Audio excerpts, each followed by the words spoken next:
और जेएसएम के योद्धाओं को जो आपने अपने जीवन के तप को, रिसर्च को, जिसके दम पर हम मादा भरते हैं कि एक भी व्यक्ति की जमीन, एक भी व्यक्ति की गाड़ी, एक भी व्यक्ति का घर ये जनता सरकार मोर्चा गुड़क नहीं होने देगा। वो मादा हम भरते हैं इस व्यक्ति की तपस्या के दम पर।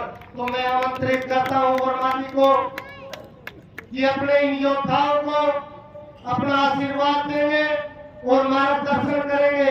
घनश्याम वर्मा। कौन चले भाई कौन चले, भारत माँ के लाल चले।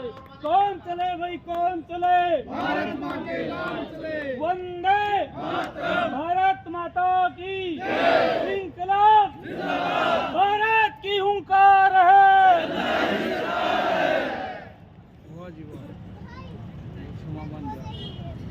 परम आदरणीय मंच पर बैठे हुए धन्यवाद जनता सरकार मोर्चा के सेवकगण और पूरे देश से दूर दूर से आए हुए उन तमाम कार्यकर्ताओं को और इस हरियाणा की जनता को मेरा नमन प्रणाम है आपके चरणों में। ये सच बात है कि मैंने अपने जीवन का बहुत सा समय लगाया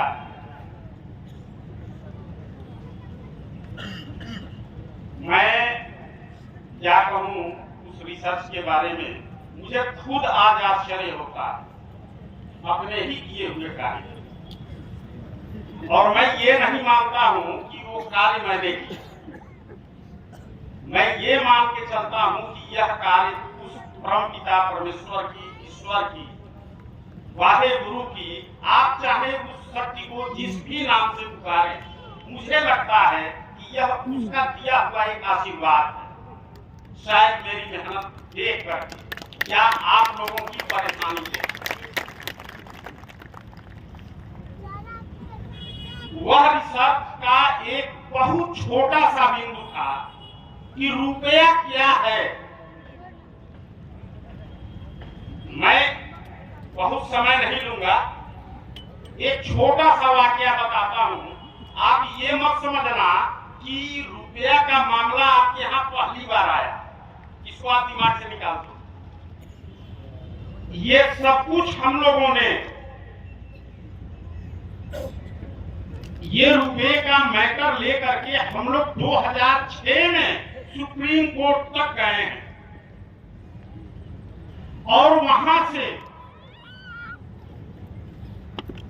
ये मैटर वहां भी उठा हुआ है और वहां से जो हमें अनुभव मिला, जो हमें वहां से झटका मिला, जो खट्टे मीठे अनुभव हुए, उस सबको ध्यान में रखते हुए एक नए सिरे से रिसर्च शुरू हुआ। क्योंकि उस समय तक हम लोगों के पास बहुत ज्यादा दस्तावेज नहीं थे मेरे पास। और आपको अब ये जान के आश्चर्य होगा कि हमारे पास मेरे वजन बराबर दस्तावेज हैं। अब दस्तावेजों की कमी नहीं है। और ये व्यवस्था, ये दरिद्र की जो व्यवस्था है, जो हमारे देश से लक्ष्मी को ये लोग ले लिए और दरिद्र को लाके बैठा दिए। दरिद्र क्या है और लक्ष्मी क्या है आपने देखा होगा। देखिए, ये है चांदी का रुपया, ये हमारे देश में पहले चलता था और यही, इसी को लक्ष्मी कहा जाता है, इसी को रुपया कहा जाता है। और आज भी कॉइनेज एक्ट 1906 के अनुसार वैध रुपया यही है। आज अगर इस रुपये को हम लोग बाजार में लेकर के जाएं तो 50 किलो गेहूं मिल जाएगा इस रुपया। और हम लोगों ने सुप्रीम कोर्ट ने इसी को रखा। Justice A K. माथुर और लोकेश्वर सिंह पंता की खंडपीठ थी और उस खंडपीठ के सामने हमने 3 रुपया लेकर के रखा। 3, एक तो ये रुपया थी और 1 रुपया और है, ये है 1940 से 45 के बीच। इसमें आधा चांदी होता है और आधा मिक्स होता है। और 1 रुपया जो इस समय चल रहा है ये दरिद्र है, यही दरिद्र है, यही दरिद्र नारायण है। इनका स्वभाव है, ये जहां भी जाते हैं उसको अभावग्रस्त बनाएंगे। ये अभाव पैदा करने के लिए लाया है, वो कभी पूरा होगा ही नहीं। और ये है लक्ष्मी, ये जहां भी रहेगी वहां अभाव नाम की कोई चीज नहीं रहेगा। और यही चीज हम लोगों ने सुप्रीम कोर्ट के उन जजों के खंडपीठ के सामने रखा और ये कहा, श्रीमान हम इसको अगर 1 रुपया लेकर के जाते हैं तो हमें 50 किलो गेहूं आज भी मिल जाता है, और इस रुपया को लेकर के जाते हैं तो 25 किलोग्राम गेहूं मिलता है, और इस रुपया को लेकर के जाते हैं तो 1 कप चाय भी नहीं मिलता। आप ही बताइए इसमें कौन सा रुपया है, कौन वैध रुपया है और कौन अवैध रुपया?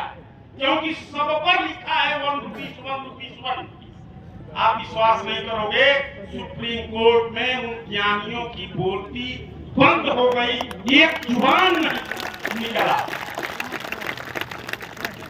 लेकिन फिर भी उस याचिका को खारिज किया गया। जज ने, जस्टिस माथुर ने कहा, आप जो कह रहे हैं बिल्कुल ठीक है, मैंने आपका पिटीशन देखा है, बिल्कुल सही है, बट एसएलपी डिसमिस है।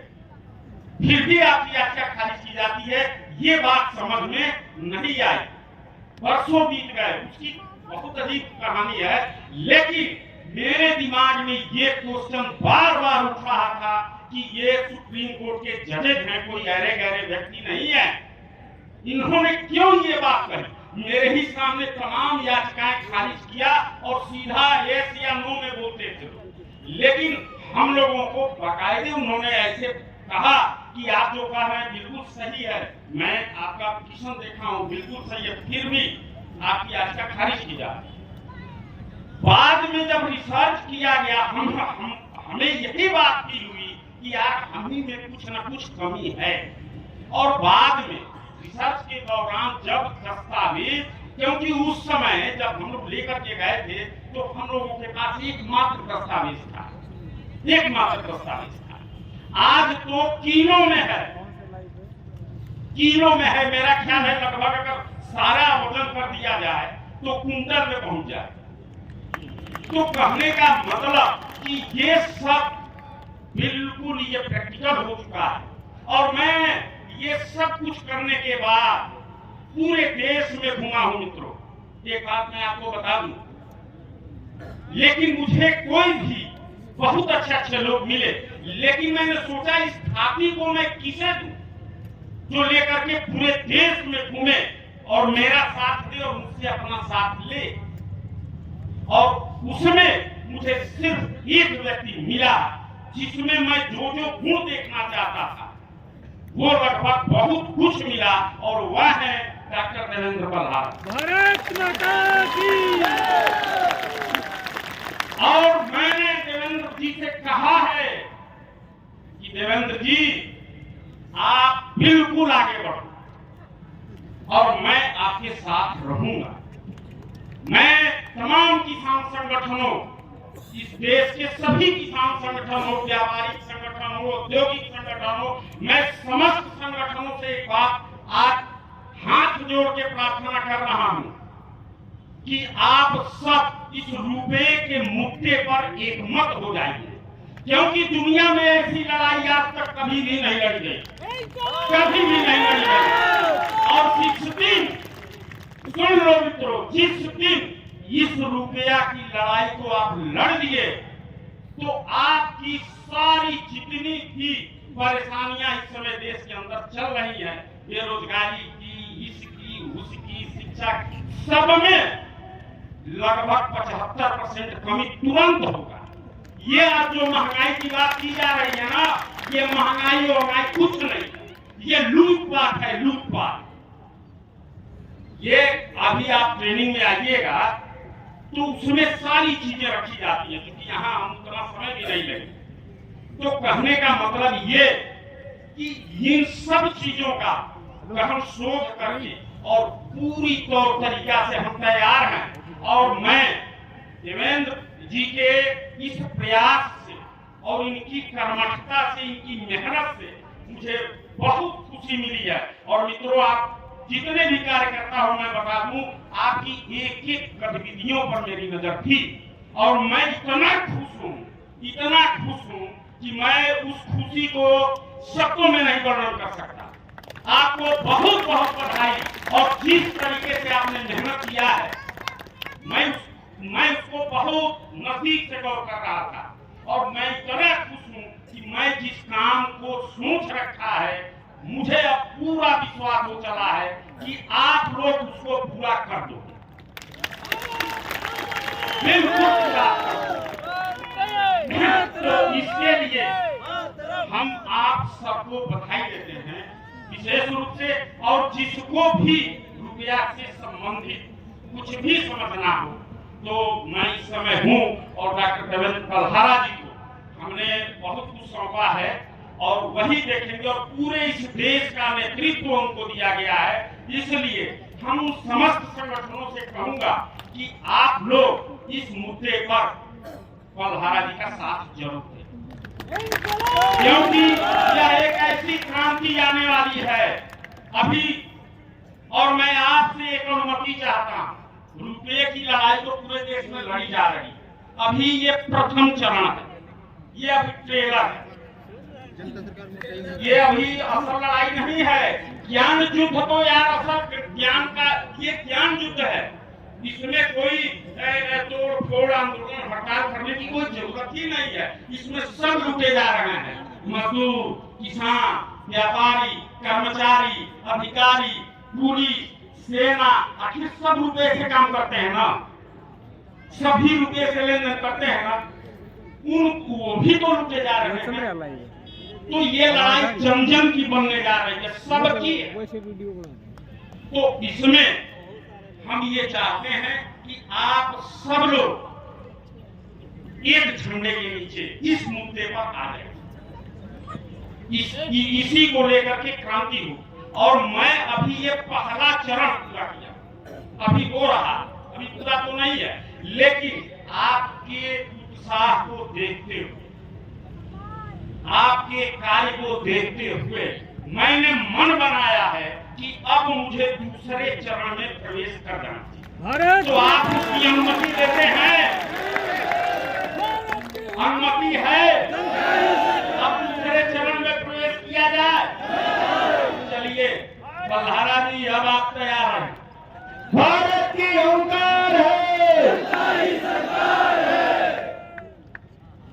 तो बस इन्हीं सब शब्दों के साथ हम अपनी बात को विराम देंगे। और आप सभी को हृदय से नमन है। सबका बहुत बहुत धन्यवाद। जय हिंद, जय भारत।